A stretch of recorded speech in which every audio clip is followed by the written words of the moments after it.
Dutch Gold Coast. The Dutch Gold Coast, or Dutch Guinea, officially Dutch possessions on the coast of Guinea. Dutch, Nederlandse Bezittingen ter Kust van Guinea was a portion of contemporary Ghana that was gradually colonized by the Dutch beginning in 1612. The Dutch began trading in the area around 1598, joining the Portuguese, which had a trading post there since the late 1400s.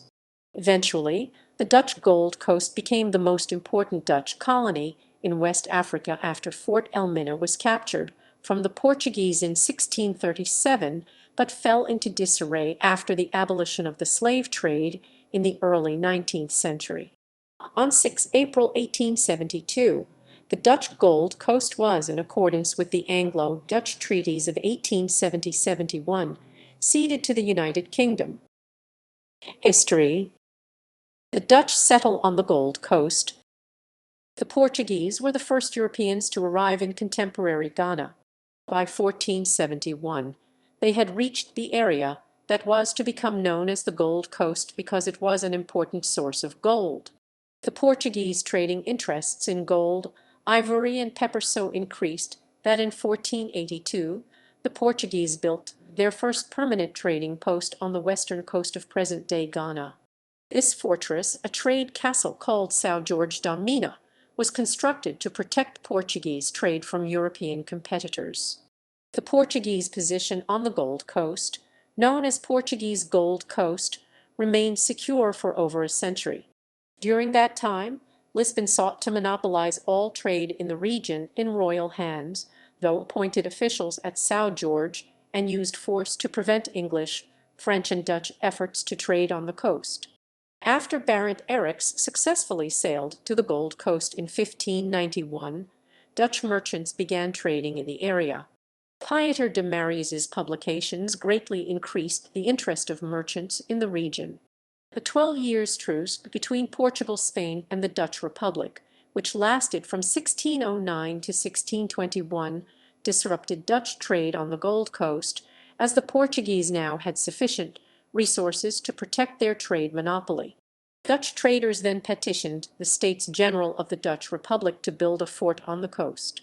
The States General were receptive of their demands, and sent Jacob Clantjes, who was to become the first general on the coast, to the Gold Coast in 1611. In 1612, after gaining permission of the local rulers through the Treaty of Assabou, he built Fort Nassau near Moor, on the site of an original Dutch trading post that had been burned down by the Portuguese. After the 12 years' truce ended in 1621, the Dutch West India Company was established, which tried to seize the Portuguese colonies in Africa and America as part of the Groot de Sein plan. After failing in 1625, the company managed to capture Elmina Castle from the Portuguese in 1637. Fort San Sebastian at Chama and Fort Santo Antonio at Axum followed in 1640 and 1642 respectively. Competition with other European powers. The Dutch West India Company was given the monopoly on trade in the West Indies, including the Gold Coast, in 1621. Mismanagement meant that several disillusioned employees of the Dutch West India Company left the company to work for another European power.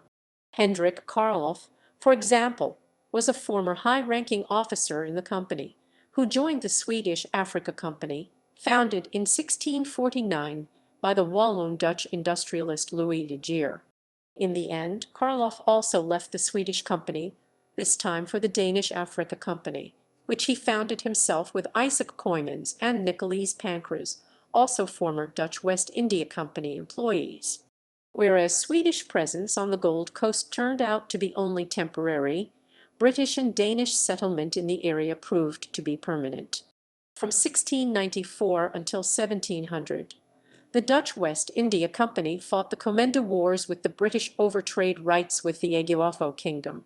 In addition, Brandenburgers also had forts in the area from 1682 onwards, until they were bought out by the Dutch in 1717. The Portuguese had completely left the area, but still the Gold Coast had the highest concentration of European military architecture outside of Europe. Relationship with local peoples. The European powers were sometimes drawn into conflicts with local inhabitants as Europeans developed commercial alliances with local political authorities. These alliances, often complicated, involved both Europeans attempting to enlist or persuade their closest allies to attack rival European ports and their African allies, or conversely, various African powers seeking to recruit Europeans as mercenaries in their interstate wars or as diplomats to resolve conflicts. Another way conflicts with the local inhabitants was avoided was through marriage. European men often created alliances with the local African people through a practice known as caser or calicer, derived from the Portuguese caser, meaning to marry. Dutch men and other Europeans would marry African women whose families had ties to the Atlantic slave trade. In this way, both Africans and Europeans benefited from each other and allowed for peaceful trading partnerships. African wives could receive money and schooling for the children they bore by European men. Wives could also inherit slaves and property from their husbands when they returned to Europe or died. Many coastal ethnic groups in Africa, such as the Ga and Fant, used this system to gain economic and political advantages.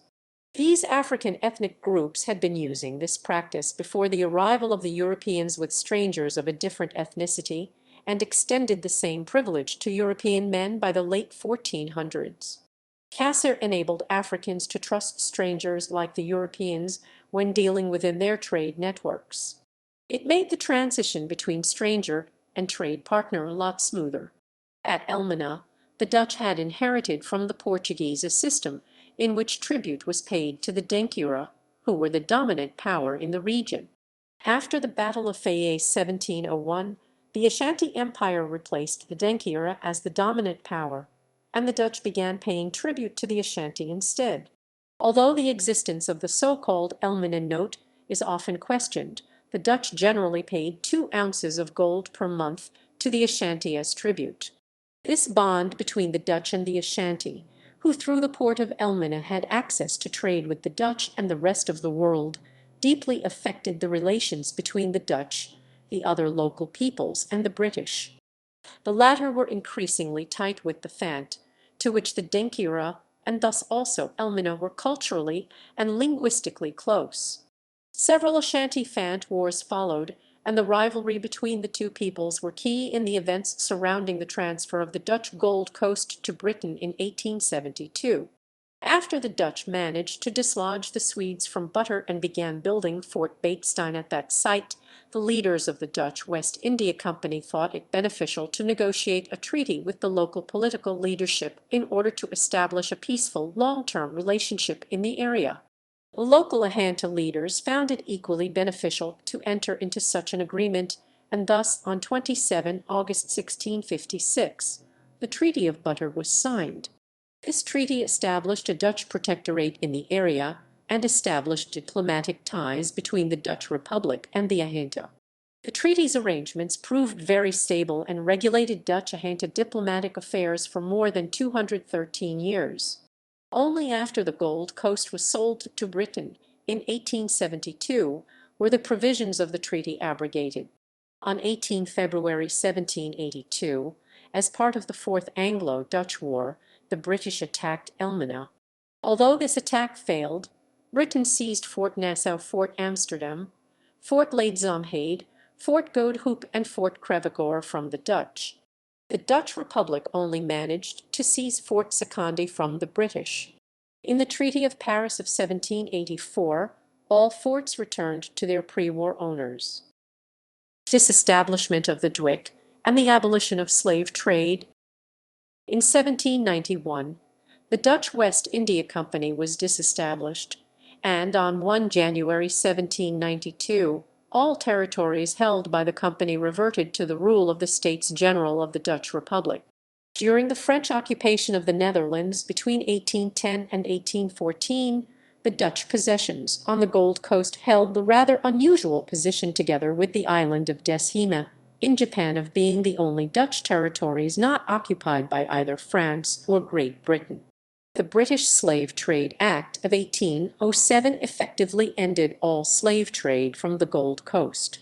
William I of the Netherlands took over this abolition when he issued a royal decree to that effect in June 1814 and signed the Anglo-Dutch Slave Trade Treaty in May 1818. The abolition of slave trade was coupled with the arrival of Herman Willem Daendels as Governor-General. Daendels was a patriot who played a major role in the Batavian Revolution and subsequently became Governor-General of the Dutch East Indies for the Batavian Republic in 1807. This Republican and revolutionist background made him controversial in the Kingdom of the Netherlands established in 1815, which effectively banned him from the country by assigning to him the rather obscure governorship of the Gold Coast in 1815. Daendels tried to redevelop the rather dilapidated Dutch possessions as an African plantation colony driven by legitimate trade. Drawing on his experience in building the Great Post Road on the island of Java in the Dutch East Indies, he came up with some very ambitious infrastructural projects, including a comprehensive road system, with a main road connecting Elmina and Kumasi in Ashanti. The Dutch government gave him a free hand and a substantial budget to implement his plans. At the same time, however, Daendels regarded his governorship as an opportunity to establish a private business monopoly in the Dutch Gold Coast. Eventually, none of the plans came to fruition, as Daendels died of malaria in the castle of St. George d'Elmina, the Dutch seat of government, on 8 May 1818. His body was interred in the central tomb at the Dutch cemetery in Elmina town. He had been in the country less than 2 years. Recruitment of soldiers for the Dutch East Indies Army. In the remainder of the 19th century, the Dutch Gold Coast slowly fell into disarray. The only substantial development during this period was the recruitment of soldiers for the Dutch East Indies Army. This recruitment of the so-called Belanda Hitam, Indonesian for Black Dutchmen, started in 1831 as an emergency measure, as the Dutch army lost thousands of European soldiers and a much larger number of native soldiers. As the Dutch wanted the number of natives in the Dutch East Indies Army to be limited to roughly half the total strength to maintain the loyalty of native forces, the addition of forces from the Gold Coast seemed an ideal opportunity to keep the army at strength and loyal at the same time. It was also hoped that the African soldiers would be more resistant to the tropical climate and tropical diseases of the Dutch East Indies than European soldiers. In 1836, the Dutch government had decided to recruit soldiers via the King of Ashanti. Major General Jan Verveer arrived for this purpose in Elmina on 1 November 1836 and went to the Ashanti capital of Kumasi with a delegation of about 900 people. After long negotiations, an agreement with King Kwaku Duai was reached. A recruitment depot was established in Kumasi, and furthermore the king sent the young Ashanti princes Kwasi Bochai and Quain Paku with General Verveer to take with him to the Netherlands so that they could receive a good education. Kwasi Bochai later received education at the Forerunner of Delft University and became the first black Dutch mining engineer in the Dutch East Indies. Dutch author Arthur Jappin wrote a novel about the life of the two princes with the Two Hearts of Kwasi Bochai 1997. Trade of forts with Britain and subsequent cession. Whereas the Dutch forts were a colonial backwater in the 19th century, the British forts were slowly developed into a full colony, especially after Britain took over the Danish Gold Coast in 1850. The presence of Dutch forts in an area that became increasingly influenced by the United Kingdom was deemed undesirable, and in the late 1850s British began pressing for either a buyout of the Dutch forts or a trade of forts so as to produce more coherent areas of influence. In the Dutch political landscape of the time, a buyout was not a possibility, so a trade of forts was negotiated. In 1867, the convention between Great Britain and the Netherlands for an interchange of territory on the Gold Coast of Africa was signed, in which all Dutch forts to the east of Elmina were handed over to Britain, while the British forts west of Elmina were handed over to the Netherlands. The trade proved a disaster for the Dutch, as their long-standing alliance with the mighty inland Ashanti Empire did not fare well with the coastal Fant population around the new forts assigned to them, who were allied with the British. To subject the local people around Fort Comenda, the Dutch had to send an expeditionary force to the local capital of Kwasi-Kram. Meanwhile, a Fant confederacy was founded to drive the Dutch and their Ashanti allies out of Elmina. The confederacy founded an army which marched to Elmina in March 1868. Although the army was deemed strong enough in April to begin the siege of the town, struggle between the various tribes united in the confederacy meant that the siege was lifted in May. In June, a peace treaty between the confederacy and Elmina was signed, in which Elmina pledged to be neutral if war was to break out between the Ashanti and Fant. The blockade of the town by the Confederacy was not lifted, however, and trade between Elmina and the Ashanti dropped to an absolute minimum. Attempts were made to persuade Elmina to join the Confederacy to no avail. Elmina and the Dutch sent a request for help to the King of Ashanti, whose army, under the leadership of Achimpan, arrived in Elmina on 27 December 1869. Unsurprisingly, the Ashanti army had an uncompromising attitude to their Fant rivals, making the prospect of a compromise between the Ashanti-backed Elminese and the new Fant-dominated forts transferred to the Dutch ever more difficult. Meanwhile, in the Netherlands, the ongoing conflicts made the call for the transfer of the entire colony to Britain to become ever louder. The Dutch governor of Elmina, Cornelis Naglis, tried to persuade the Elminese to relinquish their city to the British. This was of course complicated by the presence of an Ashanti army in the town, which even arrested Naglis for a short while in April 1871. In February of that year, a treaty had been signed with the United Kingdom, under which terms the whole colony was to be ceded for a sum of 46,939.62 Dutch guilders. On 6 April 1872, after ratification of the treaty by Parliament, Elmina was formally handed over to Britain. Destruction of Elmina. As was to be expected, the Ashanti were less pleased by the handover of Elmina to the Fant-allied British. Ashanti King Kofi Karakari posited that the Elmina Note, which governed the tribute paid by the Dutch to the Ashanti, asserted Ashanti sovereignty over the town. In June 1873, the situation escalated when an Ashanti army marched to Elmina to win back the town from Britain. The Third Anglo-Ashanti War had started, and Britain began bombing Elmina on 13 June 1873. The old town of Elmina was completely destroyed and leveled to make room for a parade ground. Administration. Dutch West India Company. During the reign of the Dutch West India Company, the government of the colony was headed by a Director General. The Director General was assisted by a council composed of senior colonial officers. Aside from being the supreme ruler of the colony, the Director General was also the supreme commander of the land and sea forces and highest judicial officer. The Director General had a double mandate, being installed by both the States General of the Dutch Republic and the Dutch West India Company. The colonial government was based at Fort Nassau in Moore between 1621 and 1637, and at Fort George in Elmina from 1637 onward.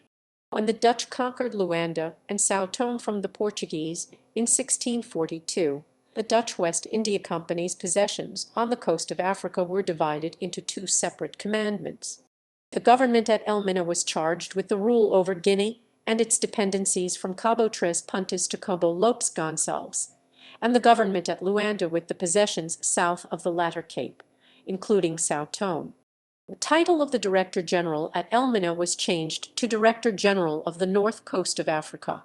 When the Dutch lost Luanda to the Portuguese in 1648, São Tomé was shortly ruled from Elmina until it was recaptured by the Portuguese as well in the same year.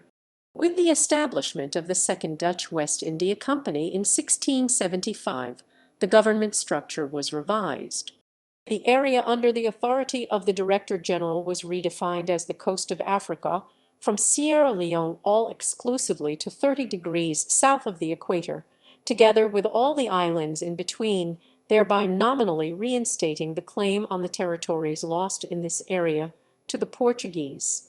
The title of the Director General was concurrently changed to Director General of the North and South Coast of Africa.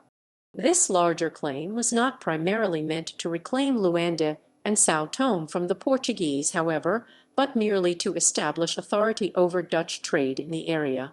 This was especially relevant for Longo, from which the Dutch began buying slaves in large amounts from the 1670s onward.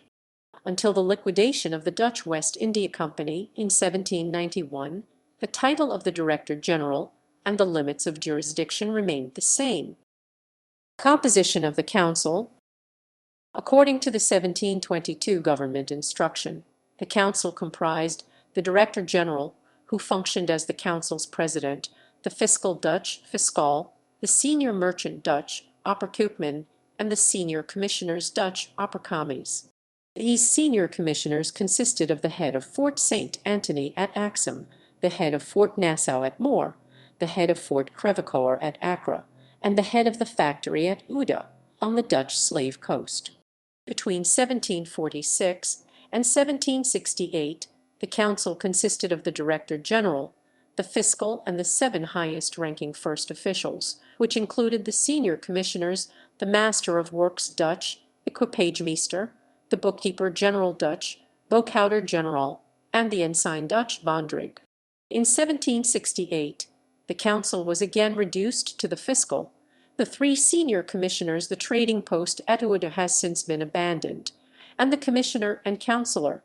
The composition of the council was changed for a final time in 1784, in the wake of the Fourth Anglo-Dutch War, now extending the membership to include the Bookkeeper General and Commissioner. Direct Dutch rule. After the liquidation of the Dutch West India Company in 1791, the Council of Colonies for the West Indies took over the government of the Dutch Gold Coast. Little changed in the first years, and the old administration of the Dutch West India Company was left largely intact. This changed when the Batavian Republic replaced the Dutch Republic in 1795. The administration of the Dutch Gold Coast was reformed by a secret resolution of 12 May 1801. The office of Director General was renamed Governor General, and the council was split in a Great Council and a Small Council. The Small Council was responsible for the everyday government of the colony and comprised the Governor General, the Administrator and Director General Dutch Administrator and Director General. Note 1. The Master of Stores, the Master of Works, and the Bookkeeper of the General Office Dutch, Boekhouder ten Comptoir General. The Great Council consisted of the Small Council, with the addition of the residents of Fort Crevecoeur at Accra, Fort St. Anthony at Axum, Fort St. Sebastian at Chalma, and Fort Amsterdam at Cormeton, and met every 3 months. The administration of the Dutch Gold Coast was again reformed when the Kingdom of Holland replaced the Batavian Republic in 1806. By royal decree of Louis Napoleon, King of Holland, the office of Governor General was demoted to Commandant General in 1807, and the administration was overhauled in 1809. An even bigger change came with the establishment of the Kingdom of the Netherlands in 1815. Leaving behind the uncertain years of French occupation, and with slave trade abolished, the newly established kingdom put up a plan to transform the colony into a profitable plantation colony. For this purpose, the new Governor Herman Willem Daendels was given an open mandate and a large budget. The project was cut short with Daendels' early death in 1818, however. Left without a visionary governor, budgets were cut for the colony. The new regulations of 1 November 1819 reduced the budget to the minimum necessary to keep the colony running, fired all unnecessary colonial officers, and pensioned of most of the slaves of the state. Most notably, the offices of bookkeeper, fiscal, secretary, cashier, and bailiff were combined into one office, the summation of functions actually being the office holders titled Dutch, boekhouder, fiscal, secretaris, Cassier and Deorder. Also, the office of Governor General was demoted to Commander. When the Dutch decided to recruit soldiers for the Dutch East Indies Army in 1836, the government was strengthened again, something which was reinforced in the wake of the disastrous Hantu War of 1838.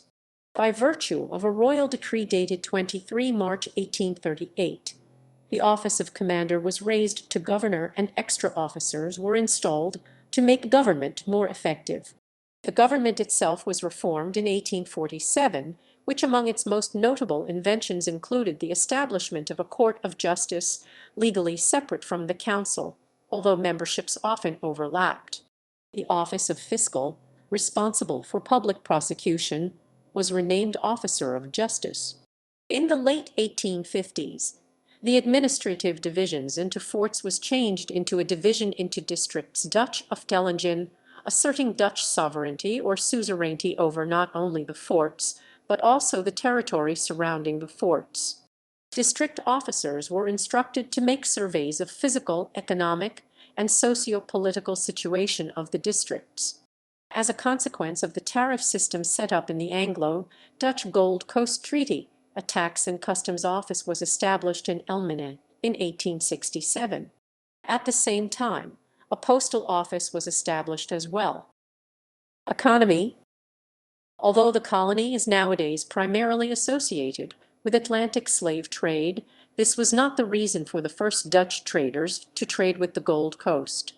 Barent Eriks made a profit trading gold, ivory, and West African pepper, and these products remained the primary trading goods in the early 17th century. According to Johannes de Leet, the Dutch West India had transported West African goods worth 14 million Dutch guilders to the Dutch Republic by 1637, of which the most important was the trade in gold. This changed with the gradual capture of Brazil from the Portuguese from 1630 onward.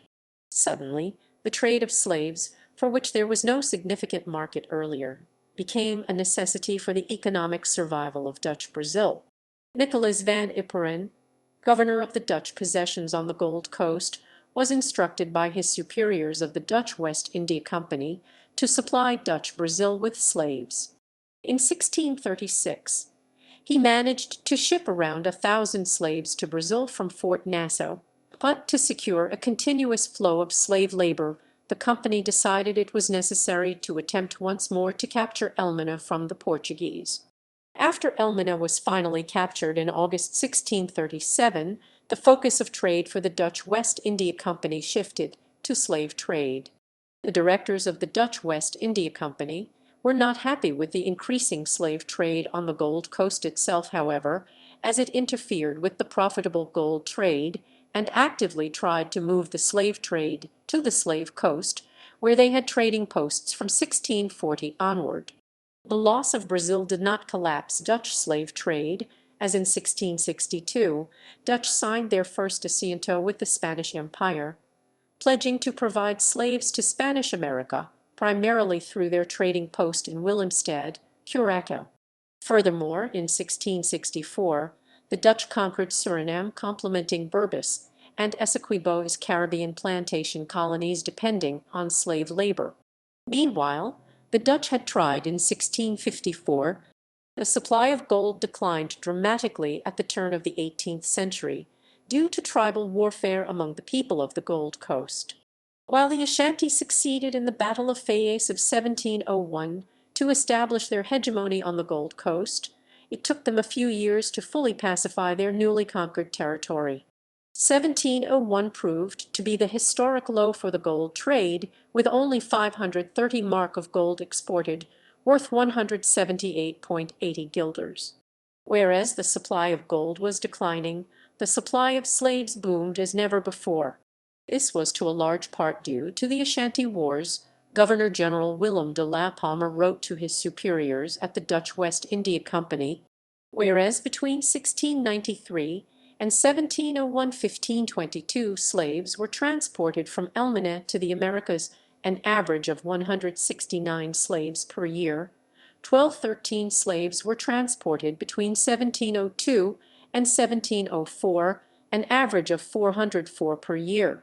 Apart from increased supply of slaves, The demand also increased due to the Asiento trading with the Spanish. Between 1660 and 1690, the Dutch trading posts in Africa, which included the Slave Coast, Arguin, and Senegambia, shipped a third of the total number of slaves across the Atlantic. On the Gold Coast, Governor de la Palma actively tried to systemize the slave trade and improve the numbers of slaves shipped to the Americas. To this purpose, he sent Jacob van den Broek as Opperkamme's head merchant to the Dutch trading post at Ouidah on the Slave Coast. De la Palma was a difficult personality and often at odds with his merchants and local African leaders. He resigned from his position in September 1705, but died before he could return to the Dutch Republic. He was replaced by his deputy, Pieter Knights, who tried to revive the gold trade at the coast. But by the beginning of the 18th century, even slave trade dwindled, with the Dutch becoming a rather small player in the transatlantic trade. Since globally this trade peaked in the 18th century, this meant that the Dutch contribution to the Atlantic slave trade only amounts to 5% of the grand total, equaling around 500,000 slaves shipped from Africa to the Americas.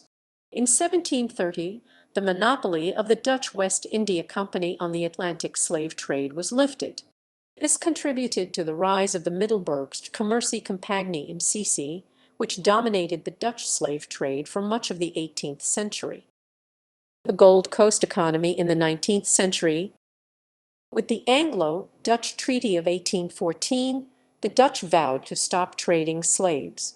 This meant a severe blow to the economy of the Gold Coast, which had increasingly relied on slave trade from the 18th century onwards. Attempts were made to establish a plantation colony and to open gold mines on the coast, but virtually all attempts proved failures.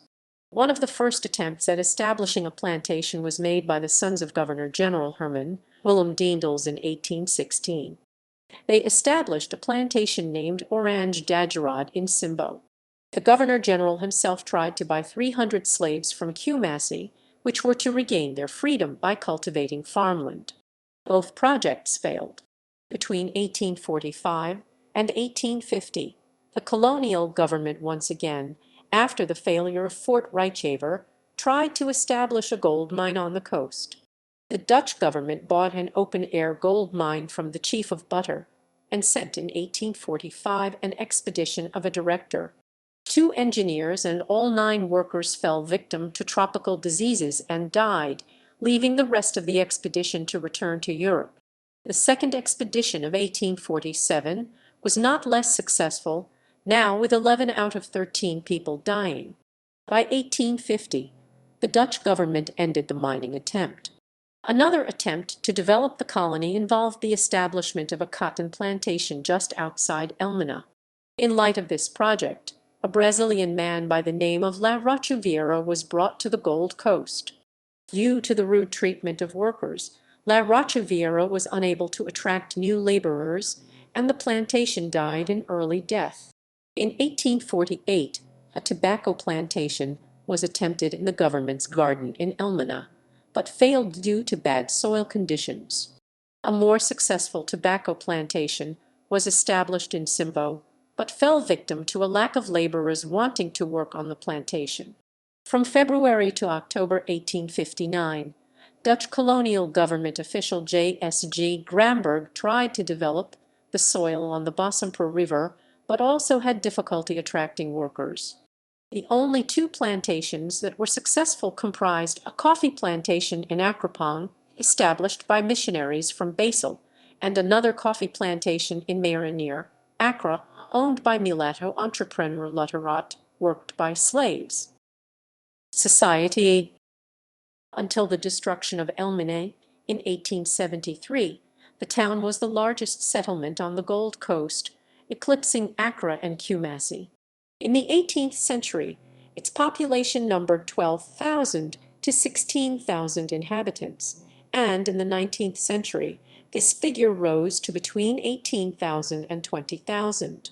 Most of these inhabitants were not European, however, their number peaked at 377 Dutch West India Company employees for the entire Dutch Gold Coast in the 18th century, before sinking back to a mere 20 officers in the 19th century.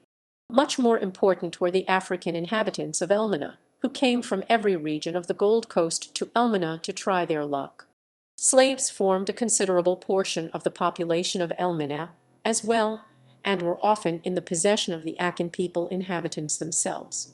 The third group in Elmina was of mixed race, and the result of interracial relations between Dutch West India Company employees and African women in Elmina. The illegitimate children of the employees were called Tapoegers by the Dutch for, according to them, the color of their skin resembled those of Native Americans. A decree from 1700 by the Governor-General at Elmina stipulated that employees of the Dutch West India Company, for the latter purpose, a school was established in Elmina. Many people of mixed descent, also referred to as Euro-Africans, became wealthy merchants. The most prominent of these was Jan Neeser, who visited Europe on several occasions and who traded directly with European and American companies. The fourth group in Elmina was also of mixed descent, but had a different status as Vierburgers free citizens. They had the same rights as Europeans and were organized in a separate so-called Osafo company known as Akrampafo. Their burgomeester had the power to conclude treaties with the Dutch, and all Vierburgers had the right to wear a sword. Well-known Vierburgers include Karel Hendrik Bartels, Jacob Huyd Koper, and Jacob Simon. Many Vierburgers worked in the lower ranks of the Dutch administration of Elmina, and in the 19th century various Vierburger families sent their children, girls included, to Europe for education. In the 19th century, the Vierburgers settled north of the Beni Lagoon, near Fort Koenraadsburg. This part of Elmina, also known as the Garden, was spared from British bombardment in 1873. Two extraordinary Africans. The presence of European powers on the Gold Coast opened up the area to the outside world, and some Africans from the Gold Coast achieved a modicum of accomplishment in European society. Two Africans from the Gold Coast are especially notable in this regard, although one of them is notorious for defending slavery as compatible with Christianity. Anton Wilhelm Amo was born near Axum in 1703 and sent to Amsterdam by the Dutch West India Company around 1707. He was given as a present to Antony Ulrich, Duke of Brunswick-Wolfenbüttel. Amo was baptized, went to school at the Wolfenbüttel Ritter Academy 1717-1720, won the University of Helmstedt 1721-1727, and the University of Halle 1727-1729, and subsequently gained a doctorate in philosophy at the University of Wittenberg. In 1740, Amo took up a post in philosophy at the University of Jena, but in 1747 he returned to the Gold Coast, where he died in 1759. Amo was the first black person to attend a European university. He lies interred in the graveyard of Fort San Sebastian. Around 1717, Jacobus Kapitein was born in the Gold Coast. He was forcibly taken to the Netherlands in 1725, where he was given to Jacobus van Gogh. Kapitein excelled at school, and announced during his baptism in 1735 that he wanted to return to the Gold Coast as a missionary. To that effect he studied at Leiden University between 1737 and 1742, graduating on a dissertation defending slavery. He was subsequently installed by the Dutch East India Company as a Christian minister at Elmina, where he married Antonia Genderdroes. Ashanti King Apaku, where I demanded that Kapitein teach his children, which he did. Kapitein died in Elmina in 1747. Legacy.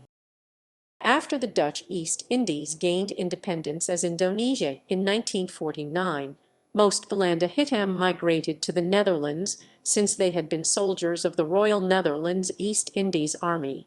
Other than that, the Dutch colonial history on the Gold Coast was more or less forgotten.